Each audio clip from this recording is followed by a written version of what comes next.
বকুলপুর নামে এক গ্রামে নরেন নামে এক দরিদ্র জেলে বসবাস করত। তার দারিদ্র্যের মূল কারণ ছিল তার অলসতা। সে সারাদিন শুয়ে বসে ও তামাক খেয়ে দিন কাটাতো।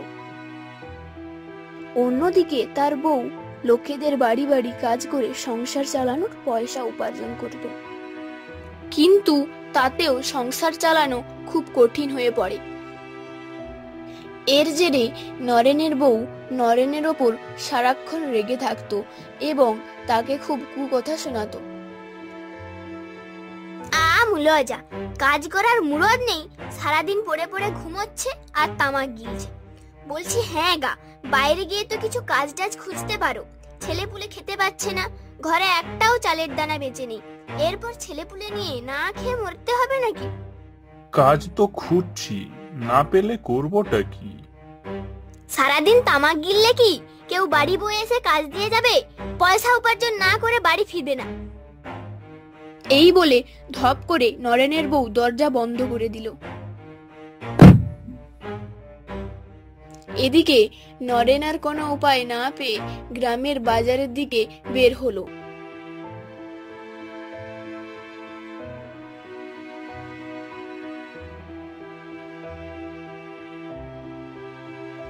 পথে যেতে যেতে পেছন থেকে কারুর ডাক পেয়ে সে ঘুরে দাঁড়ালো। নরেন, এই নরেন। হ্যাঁ আগে নায়ক মশাই, বলুন। কোথায় চললি? ওইদিকে? কি আর বলবো নায়েব মশাই, ঘরে একটাও চালের দানা নেই, তাই গিন্নি রাগ করে বলে দিলে পয়সা উপার্জন না করে ঘরে ফিরবে না। তাই বাজারের দিকে যাচ্ছি, যদি কোনো কাজ পাওয়া যায়। তা বেশ তো, আমার একটা নৌকা খালি পড়ে আছে, যদি তুই চাস ওটা নিয়ে সমুদ্রে মাছ ধরতে যেতে পারিস। যে কটা মাছ পড়বে তা বিক্রয় করে না হয় ভাড়াটা মিটিয়ে দিবি। নায়েব মশাই, আপনি আমাকে বাঁচালেন। এই বলে সে সমুদ্রের দিকে রওনা দিল।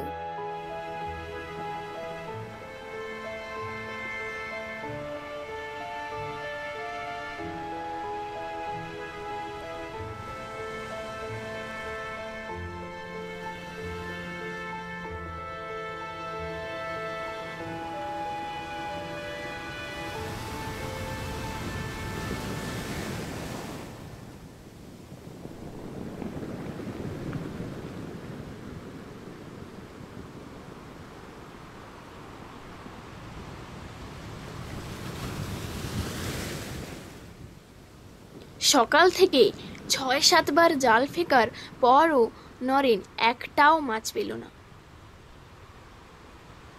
সে দুঃখী হয়ে পড়ল এবং মনে মনে ভাবল যে বউ বলেছে টাকা উপার্জন না করে বাড়ি ফিরতে না। তাই সে সমুদ্রে জাল ফেলতে ফেলতে অজান্তেই মাঝ সমুদ্রের দিকে চলে যায়। অন্যদিকে দিনের সূর্য ডুবে সন্ধে ঘনিয়ে আসে।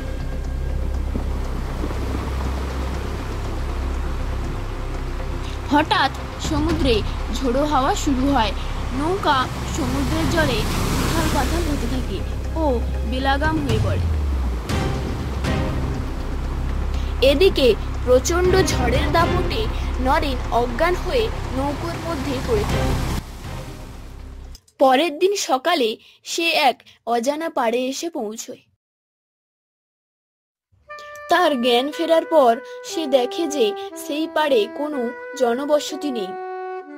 আরো দেখে যে সামনে একটা ঘন জঙ্গল রয়েছে। এদিকে সারা রাত কিছু না খাওয়ায় খিদেও পেয়ে যায়। সে কিছু খাবারের খোঁজে বনের ভেতরে ঢুকে পড়ে। বনে যেতে যেতে সে এক বৃদ্ধ সাধুকে জঙ্গলের মধ্যে পড়ে থাকতে দেখে।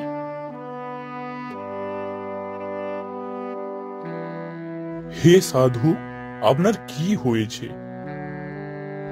কে তুই বৎস? এই গভীর জঙ্গলে তুই কি করে এলি? নরেন তার সঙ্গে ঘটা সমস্ত ঘটনা সাধুকে জানায় এবং সাধুর কি রোগ হয়েছে সে জানতে চায়। আমার যে রোগ হয়েছে তা কেবলমাত্র একটাই ওষুধে সারবে, যা পেতে আরো গভীর জঙ্গলে যেতে হবে। আপনার অসুখ সারাতে আমি জঙ্গলের আরো গভীরে যেতে প্রস্তুত। এই বলে সে গভীর জঙ্গলের দিকে পাড়ি দেয়।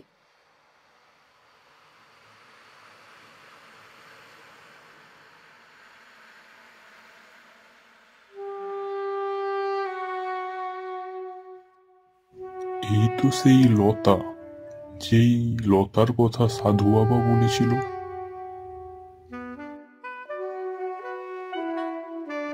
সাধুর কথা অনুযায়ী সে এক লতা গভীর জঙ্গল থেকে সংগ্রহ করে আনে, যা খেয়ে সাধু সেরে ওঠে।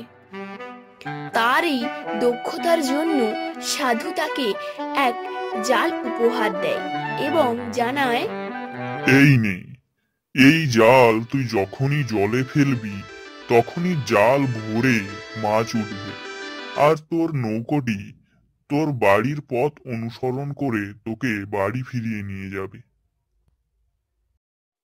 এই শুনে নরেন খুব খুশি হয় এবং উৎফুল্লে সাধুকে প্রণাম জানিয়ে কোনিয়ে বাড়ির দিকে রওনা দেয়। সে মহানন্দে বাড়ি ফিরে যায় এবং গিন্নিকে সমস্ত কথা খুলে বলে। গিন্নি খুবই খুশি হয়, ভাবে তাদের সমস্ত দুঃখ এবার লাঘব হয়ে যাবে। এইভাবে খুব শীঘ্রই নরেন গ্রামের অতি ধনী ব্যক্তি হয়ে ওঠে।